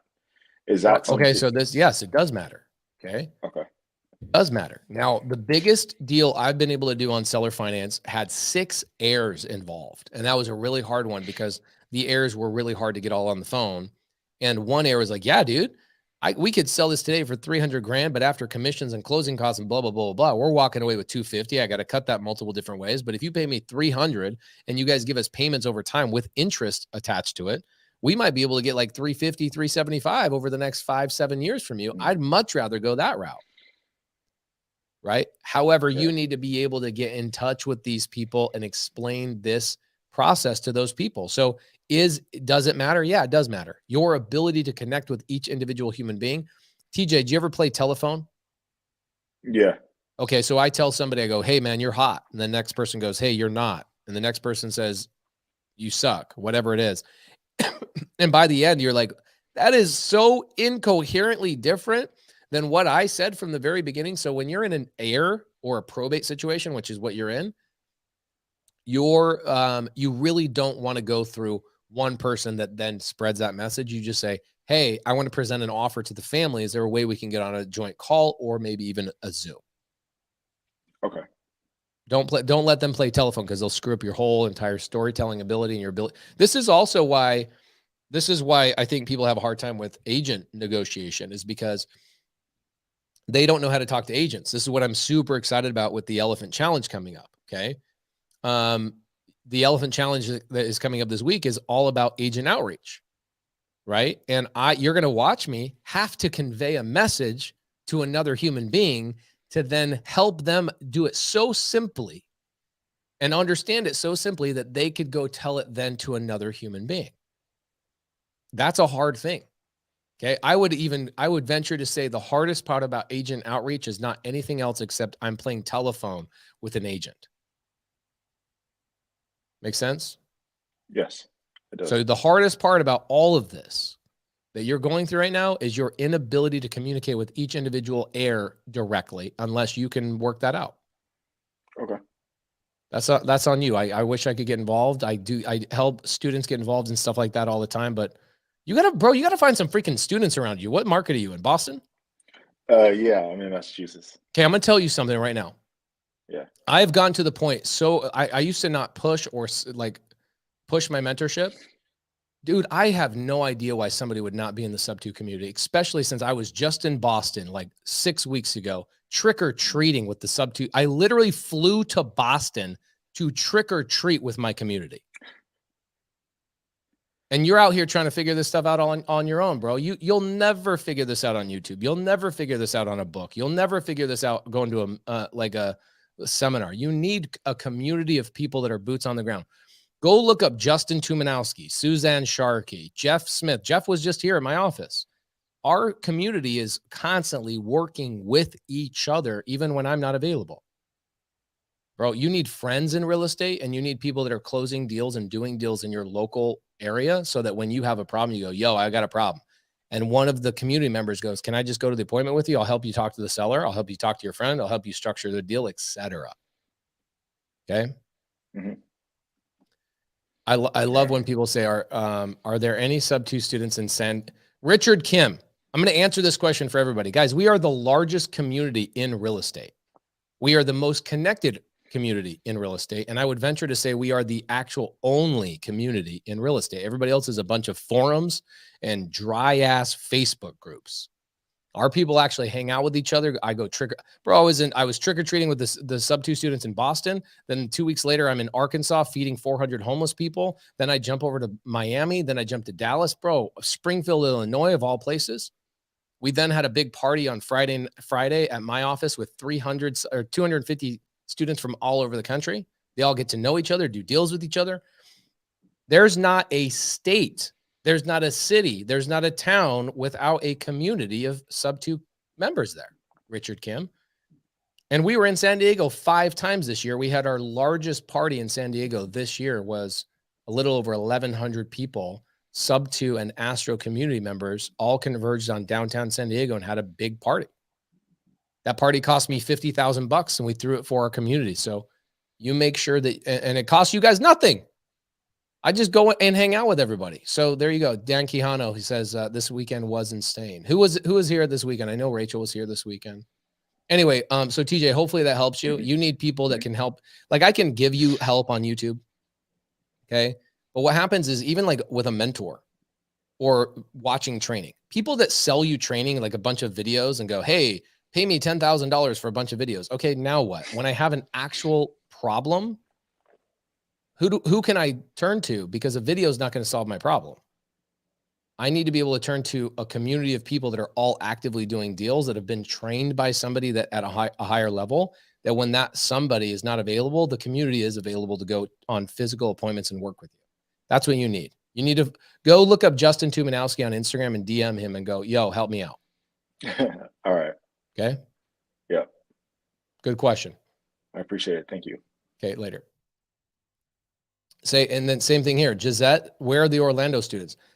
Gisette, I was in Orlando 4 times this year. I stayed out with the Orlando students till 2:00 in the morning about 4 months ago. I went and hung out with them again until like 11 o'clock the other day, probably 3 weeks ago. I was in Orlando. We had a party so massive in Orlando this year that the police got called. Jerry Norton was with me. 2 Mormons got the cops called on them. There's no drinking going on. Okay. Okay. All right. So great questions, guys, so far. I've only got 17 minutes to go. I'm sorry that I'm going really long on this.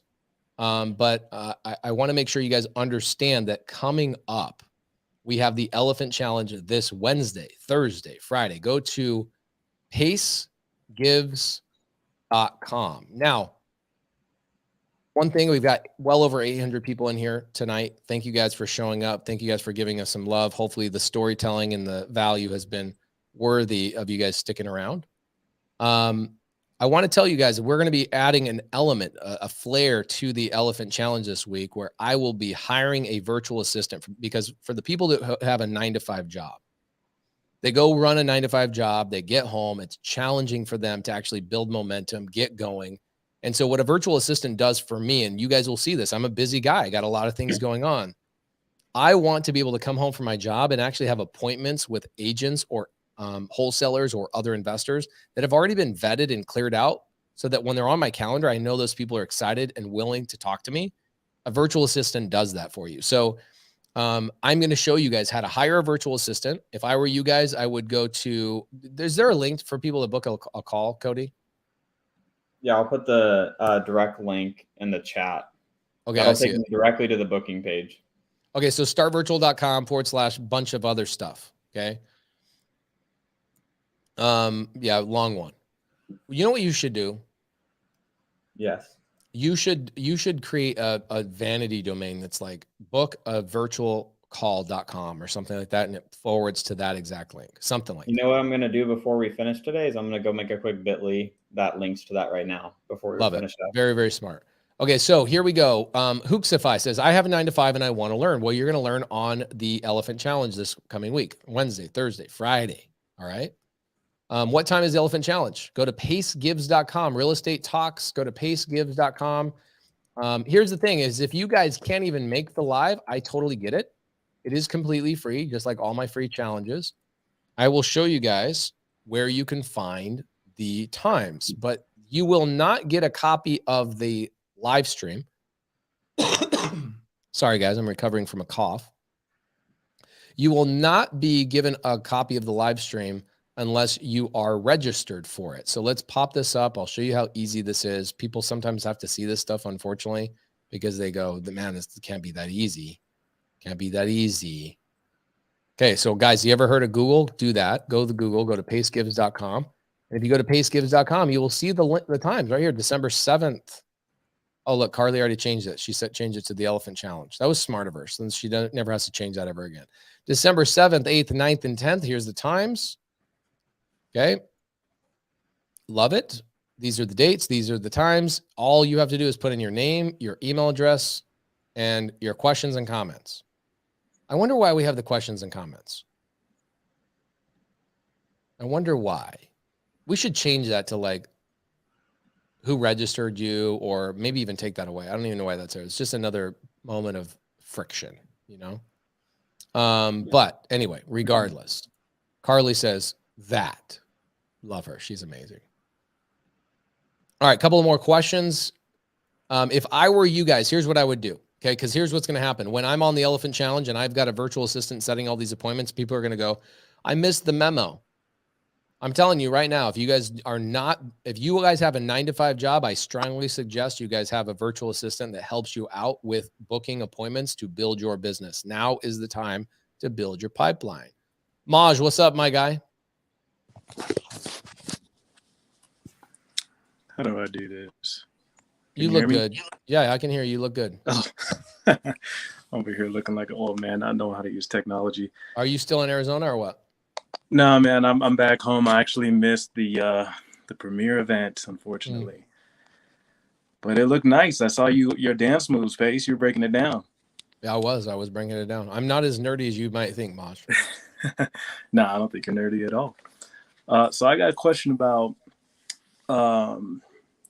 it's not a third-party company. It's a relocation company. This property's been sitting on the market for quite some time. Anna and I were doing some just random driving around. We went to an open house. This agent has been sitting on this property since August, actually. And he said that the sellers were using a relocation company. And that relocation company is going to be paying the sellers through their employer and also paying them a portion of the sales price as well. And they paid a portion of the closing costs. And I'm wondering if we can do creative still with that. Have you ran into that situation before? Yeah, you can still do creative with that for sure. They're just paying a portion of all the stuff, and that money ends up going to title and escrow. So yes, you can still do creative 100%. Okay. So it wouldn't be a scenario where the sellers would have to fire that relocation company? Because I was thinking we could just replace them overall and cover all of that stuff. Yeah, you could do that too, but no, you don't need to fire them. No. Okay. And Maj, I'm going to be doing a 4-hour Q&A tomorrow for the sub 2 students. I'll hop on that. Okay, hop on that and come give me a full explanation so I can look at the deal and kind of break it down. Okay, that sounds wonderful. Appreciate it. By the way, your wife did a great job on the phones the other day, dude. Oh yeah, she was killing it. She's continuing that momentum into today. So it's wild seeing her work. So great. Like getting together physically is such a big deal, you know? Hey, I swear every time I go to these events, it just elevates my mindset. It's like something magical's in the room. I swear. I don't know what it is. Yeah, you.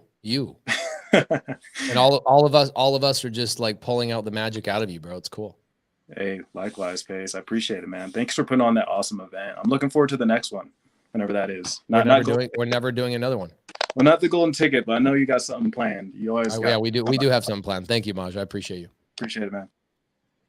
Okay, let's see. We got somebody going in the side chat. And yo, what up, guys? How you doing? Hey, man. How you doing? Hey, really good. Tell me about it. You guys are new sub 2 students. You got some sort of deal closing tomorrow. What do you got going on? Yeah, so this is the story. So a month ago, we went under contract with this duplex. We are trying to convert it into a quad. So we had a Harmony loan already, but then like 2 days before closing, the seller wanted to back out because the terms for him, it was, not making sure. Numbers were not working? No, yeah, they were not working for him, the numbers. So that's when we decided just to offer him like, hey, what do you think about if we just take, your Harmony loans? Because actually his Harmony loan was with better terms than the ones that we were getting. This is the beauty of sub 2. Yeah.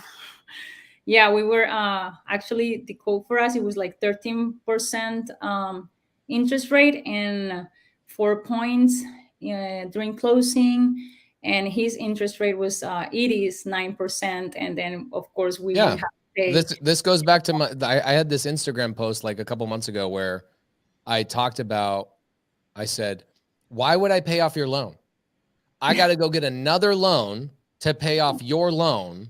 And the only people that make money in that situation are two freaking banks. Yeah. Yeah.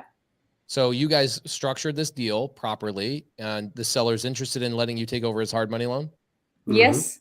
Okay, Yeah. great. So what's the question? So we already have the assignment is, well, this is the first time we do this creative. So you're assigning this deal. Yes. No, we're not assigning. No, we're not. No, we're not. So we do flips and new construction and everything. So what we're gonna do is just do the whole flip and then refinance the property. So basically the question is, we already have the sales contract, but we have no idea if it's well written or not. We have already tried, to go with attorneys and everything, and we have reached the community. Okay, so Adriana, you guys are like brand new students, right? Yes. Yes. Okay, so here's what I'll do. So I want to tell you guys something. Do you guys know about all the cool bonus Zooms that we do every week? So we just signed up like 3 days ago. Okay, so I'm telling you right now, the last week is the only week that I have not done like tons of Zooms. So every week we do 3 Zooms just around paperwork. Okay. Mm-hmm. So my operations manager, my transaction coordinator, everybody on my team comes in on 3 different Zooms per week, and they help students like you work out your paperwork. Okay. So this Sunday service, just FYI, is for the free people out there that need free help. You know what I'm saying? Yeah. Here's what I want you to do. I want you to write an email to molly@pacemorby.com. and say MOLLY, right? Yep, MOLLY and at pacemorby.com and say, hey Molly, I was just on a Zoom with Pace, or I was just on a live with Pace. Take a screenshot, take a picture, whatever you got to do, and say, can you get on a Zoom with me and help me out with the paperwork? Because I can guarantee you the paperwork's wrong. Okay. Yeah. And my team will fix your paperwork for you. Okay. Okay. That'll be amazing. Perfect. That would be great. You don't need it. And just so you know, here's why you should, if you're a sub-2 student, here's why you should be coming to Sunday service. You should not be coming to Sunday service to get help as a sub-2 student, because you get tremendous amount of help as a sub-2 student. Just so you know, we do 21 support calls every single week in sub-2 for the rest of your life. Yeah. That's amazing. Whatever you paid us, you robbed me. This is the greatest. This is the greatest thing that you'll ever do. So here's what. But why do we do Sunday service? The main reason I do Sunday service is, 1, to help people in the free group. Okay. Mm-hmm. But number 2, this is super important for you, Adriana and Mateo, to know. The second reason we do Sunday service is to take you sub-2 students and to posture you up so the people in the free community, the free Facebook group, and the free people that are here, there's 900 people watching right now. Mm-hmm. They can now come to you as a sub-2 student that is now going to, at some point, going to be trained and understand paperwork. They can come to you. Mm-hmm. And this podcast that Cody and I do is a way for us to bridge the 2 groups of people so that the free people can find the students. Does that make sense? Yes. Understood. Yeah. So this podcast, when you guys need desperate help, come in and, like, if you need desperate help, come in and tell me, hey, I'm a student, help me out. And I'm glad you did. Okay. But in the future, just so you know, if you go, we have so many Zooms where my wife, my transaction coordinator, my ops managers, myself, other leaders in the community, literally we have 11 hours a day of live support. Mm-hmm. 11 hours a day of live support. So you have so much help. But anyway, email Molly. She'll look at your paperwork and she'll help you out. First thing tomorrow, I'll tell her to help you out. Okay. Thank you. You're welcome. Thank you, guys. Welcome to the greatest freaking community on planet Earth. We're excited. Yes. Super Have you made any friends yet in the last 3 days? Not yet. No, but we made a few. We made a few in San Diego because we were there. We were there. So. I remember. Yeah. And by the way, guys, here's the thing. one of the most important things you can do as a new sub 2 community member is make 50 friends as fast as possible, because you're going to need access to private capital. You're going to need people sending you deals. You're going to need all sorts of access to resources all over the country. Make sure you go and make 50 friends as fast as possible. Okay. Okay. Thank you. Good to see you. All right, man. Okay, cool. So here we go, guys. There's a bit.ly link in here. Okay. And here's what I want to challenge you guys to do. I've got an appointment set already for the elephant challenge. Okay. Cody's got this all nice and neat. Okay. Go to startvirtual.com. I wouldn't go to startvirtual.com personally, because it's too many steps for me. Yeah. I'll take 42 minutes to answer one question, but I won't look at a website that requires me to scroll down 4 inches. I'm just saying the deficiencies in my personality are plentiful. That's all. No, this is helpful. This is good feedback. You got a bunch of integrators looking at a website. Yeah. How many of you visionaries in here would look at Start Virtual's website and go, where's the call now button, and then not book a call because you don't see it at the top? Anybody? I that's just me. I'm just a weirdo like that. But anyway, so here's the thing, guys, for people that just tuned in. Yeah. Joseph says, yeah, that. Daniel Quijano says, yeah, nope, ain't gonna happen. Daniel's like, I ain't even gonna go on a website. I mean, how dumb are us visionaries that we literally just like, yeah, Joel says like, yep, visionary problems. For real, dude. We're that dumb. Lisa King says, yep, need the button at the top and big, like flashing. If possible, have bombs and things blowing up and like gold coming down, something like that. Okay, so perfect. I'm going to answer a couple more questions, guys. Here's what we're going to be doing. I want to remind everybody, Elephant Challenge coming up this week. Our Zoom, we spent $35,000 on our Zoom, upgrading it from 1,000 person account to a 5,000 person Zoom. Okay. In that process, we have now 7,000 people registered. Make sure that you show up. Here's the good thing. There's probably about 20% of people that don't show up because of work or whatever. The main reason that they actually register for the Elephant Challenge is so that they can get the recordings emailed to them. Because if you, every day that at the end of the day, the recordings get emailed to you. We email them to you for you guys for free, which is why we're asking for your email. Okay. Can I sub to someone's membership? No. Okay. Davey Stun says, Pace, what is scrolling? Of course I wouldn't. I'm telling you, visionaries are the worst human beings. I'm a visionary, guys, so I totally get it. There we go. Link sent me directly to where I need to be. Set up with Start Virtual. Amazing. Thank you, Les. So Les is booking a call with Start Virtual.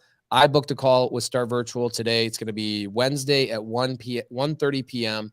So 30 minutes after the Elephant Challenge, you guys are going to see how fast I get a virtual assistant up and going, booking calls, making things happen. And then that way, when you guys are at your 9-to-5 job or whatever it may be, while you're eating dinner, somebody's calling agents and booking and setting appointments for you to go out and work deals. So we'll be showing you guys how to do that. Okay. Couple questions. I like this guy, Hector. He looks like he's being really patient right here. Hector, what's up, my guy?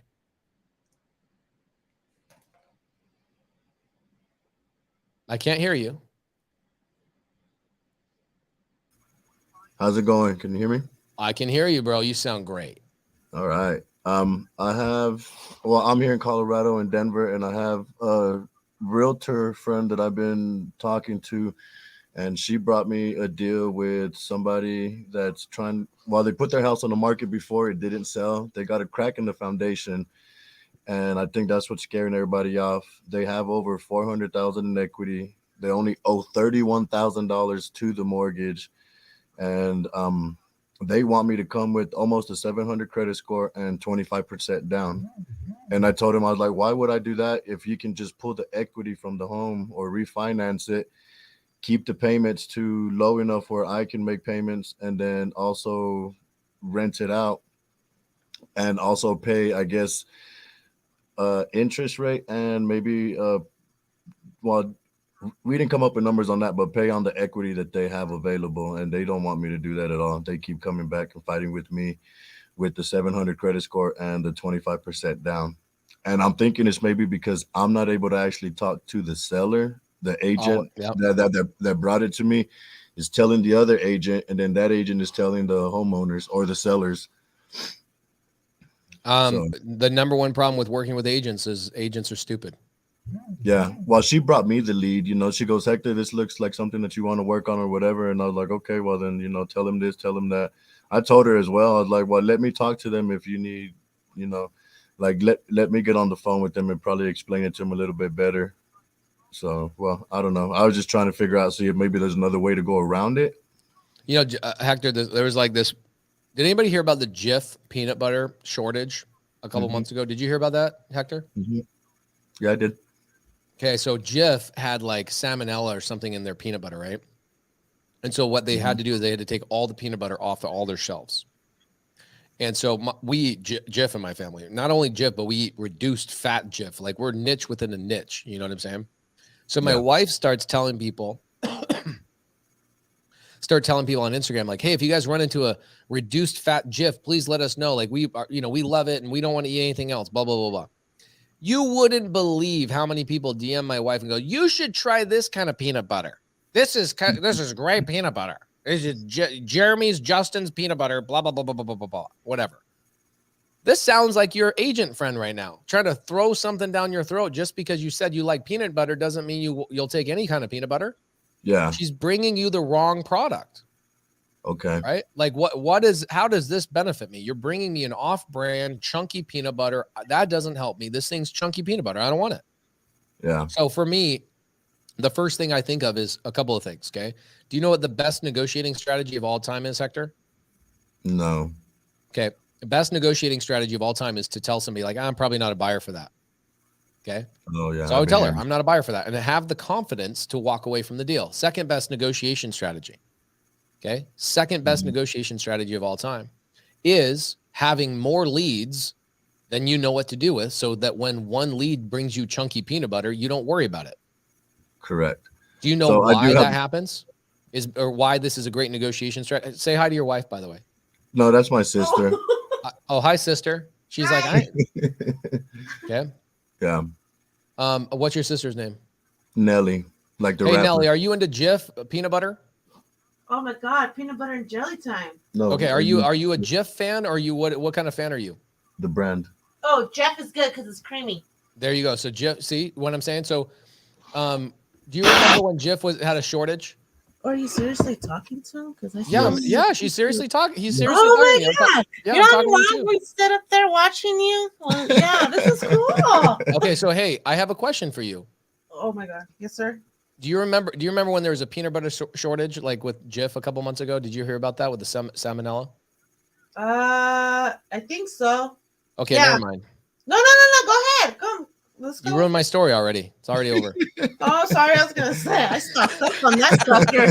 I stocked up. Oh, that's so good. Yeah. Anyway, so Hector, you get the analogy, right? It's like here's the thing: is people don't realize that haven't been in this game long enough that telling somebody, hey, that I'm not a good fit for that, or I'm probably not your buyer for that, really throws. And okay, perfect. She told me that it's probably not going to sell because they have a 203K loan buyer going in, looking at the property, and then they have someone else going in and looking at the property. Okay, got it. But here we go. So, first negotiation strategy: I'm not your buyer. Wait, Second, I'm sorry, guys. I'm eating granola bar. Sorry. Second best negotiation strategy of all time: go get more leads, Hector. Yeah. Okay. Because you're not going to think about this lead as much. You're not going to be sitting there worried about it and calling and following up every single day. Yeah, no, I'm not doing that. I know. Hold on.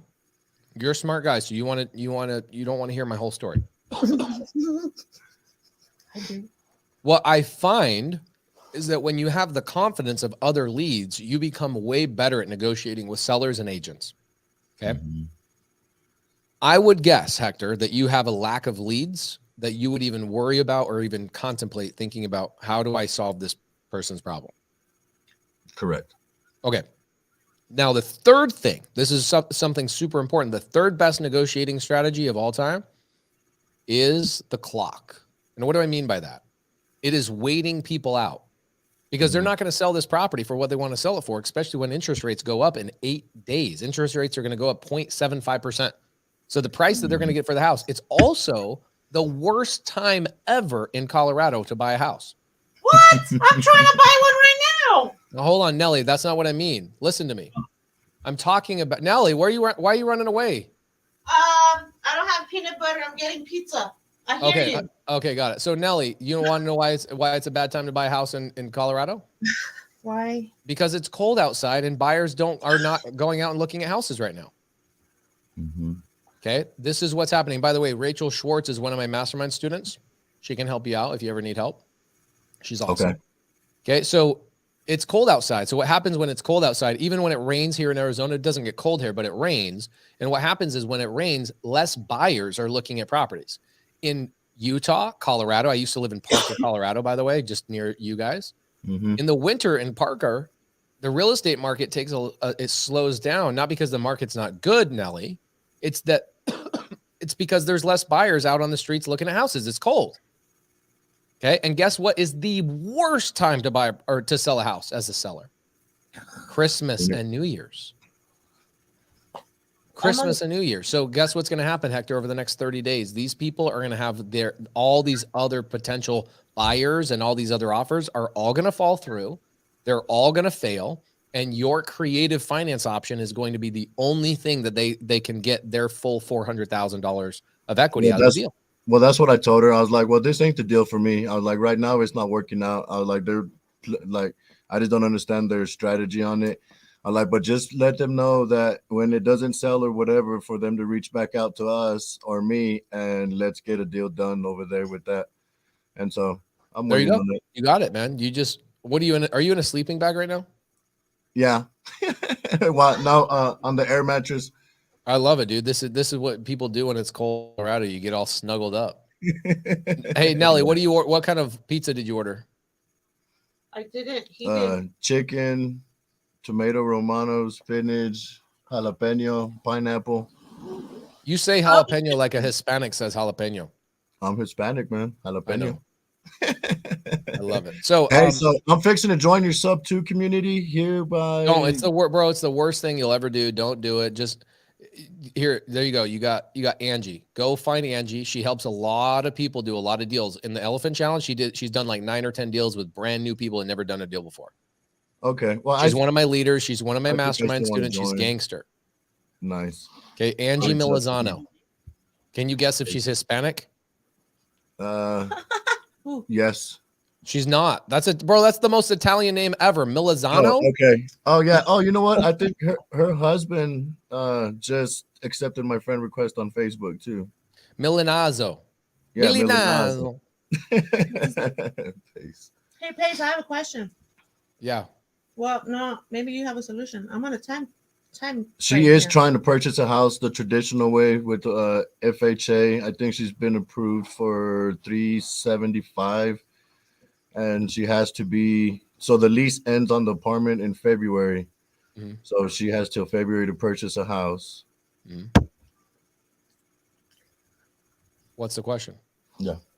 Well, I'm not a time limit, but like you said, it's not the best time to buy a house. Or I'm sorry. It's not the best time to sell a house. It's a horrible time to sell a house because it's cold. The interest rates are going up. But for a buyer, here's the thing, Nelly. Sir, buy the damn house. I mean, are you guys paying rent right now? Yeah. Then shit, you're only making people like me rich. Go buy a house. You know what I love, Nelly? I love when I look at a sea of people. And you know what I think of? Here's what I think of. I think of 30%. Every time I see a random human being, I think of the number 30%. Do you know what that is? That's the percent of your income on average that you pay towards your rent. For him, right? No, period. For everybody nationwide. All my tenants. You know what's great about real estate is I have an army of tenants going out and working for their bosses, and 30% of their income that they go and work for, they think they're making that money for their family. They're only making that money for my family. Okay. So this is what you need to be doing. You need to go buy real estate, Nelly. Now there's a couple of cool things that you can do. Okay. You're in Colorado area? Denver. Okay. Aurora. I can tell you right now, if you go tap into one of my students, it's a sub-2 student in Denver area that has access to MLS. I can tell you right now that you will find a seller finance deal on the MLS right now. But with the seller finance deal, that requires a substantial down payment, depending on what the terms The are. average down payment that I've paid on a seller finance deal is less than 5%. Average. See, I was doing like 3.5. 3.5 is what they told me. You know the difference between me and somebody else and the amount of money they put down on deals? No. My ability to tell stories, negotiations, conversations. Nelly, you seem like a lighthearted, charismatic, amazing human being. English. Yeah. Okay. Oh, you don't understand any of those words? Okay, you're doomed. My kid tells me I'm very vibrant. I'm like, quit cursing at me. And so guys, Hector, do me a favor. Okay. Reach out to Angie, have Angie pull. She's an agent in Denver. She'll help you out. Okay. She's one of my students. She's a mastermind student. She's a friend. She's amazing. Okay. Reach out to her. Angie, find Hector, figure each other out. He'll buy you pizza, chicken, Romano, jalapeno. Definitely. Okay. Well, you, I'm Hector. still joining the sub-2 community because I want to get into the Gator lending. I got my prime phone call tomorrow at 2 but I got an LLC already doing remodeling, and so I guess I'm sure I did something wrong because I did it by myself. I'm one. I would bet my left and my right pinky that you did it wrong. So I got a phone call with them tomorrow, and I'll be setting that up tomorrow because I do want to get into the Gator community. I know the only way to get into it is through the sub-2 student. The only way to get into it is to find Jif peanut butter reduced fat and send me a whole case. Yes. Okay. Hector, thank you so much, brother. Yes, sir. Appreciate you. All right, guys, we are 13 minutes late on this Sunday service. We had a lot of fun. It was a lot of fun. We had 850 people on average watching us live. We'll probably end up having about 30, 40,000 people download this in the future. For all of you guys downloading this in the future, we appreciate you. Thank you so much for subscribing to the channel. Thank Cody for hanging tight with me as I told stories about jalapenos and Jif peanut butter and all of that kind of stuff. We will see you guys on the Elephant Challenge. Go to pacegives.com to register for the Elephant Challenge. We will be doing multifamily agent and broker outreach, utilizing a virtual assistant that I will be hiring from startvirtual.com. Make sure you guys go to startvirtual.com, get ahead of it. I have an appointment. You guys will see me book that appointment, hire a VA, and get them setting appointments for me. And we're going to have a lot of fun. It's going to be super dope. Appreciate you guys tremendously. Sorry, Skip B, Dustin, Hector. We answered Hector, but Dustin, if you have a quick 30-second one, I'll do it really quick for you. Maybe I can try. So I got a deal that I've been that's been on the market about 90 days. It's fallen out of contract twice. This was a direct to agent outreach. I was pitching creative options to him. He can't do sub-2 because it's a reverse mortgage, which I understand is just really difficult to do. Why can't you do? I would tell people to stay away from reverse mortgage depending on your exit strategy. Why would you want to stay from reverse mortgage in this situation? Just because that's what I tell people? Well, just because that's what I'd heard. Yeah. Okay. So really reverse mortgage, there's two situations that I would take a reverse mortgage down sub-2. Number one, the seller is still alive. He's not. Okay. He's dead. So that's a problem. Yeah. Number two is if I'm going to flip it. Okay. Are you guys going to flip it? Is it short or is it you want to hold this thing long term? I was looking to hold it. Okay, that you definitely don't do this. The person's dead and you want to hold it. I would not be taking it sub-2. Yes. So I was going to pitch him a Morby method. There isn't any problem with the Morby method on that, is there? As long as I come in with a loan large enough to take care of the reverse mortgage. Yeah. Okay. So that's what I was looking I like to that. A Morby method makes a lot of sense. Okay. And then my other question on that was, if this is a direct to agent outreach and I was going to pitch him dual representation on it, should I still use a TC to do the paperwork, even though he's going to want to use his own contract? Okay. So I'm going to tell you something interesting, Dustin. I've never done a real estate transaction without a TC Okay. ever in my life. Like Makes sense. Simple wholesale stuff. And there's a couple of reasons why I could go into this, but for me, I want to be a scaled business owner. And so I want to be in the process and flow of constantly hiring people to help me. For a couple $100 on a deal that you're going to make a bunch of money on, I think having the confidence of having a TC involved in it, it gives you just everything you need. Yeah, that makes sense. That's great. Great question. Thank you. Yeah, appreciate it. Thank you.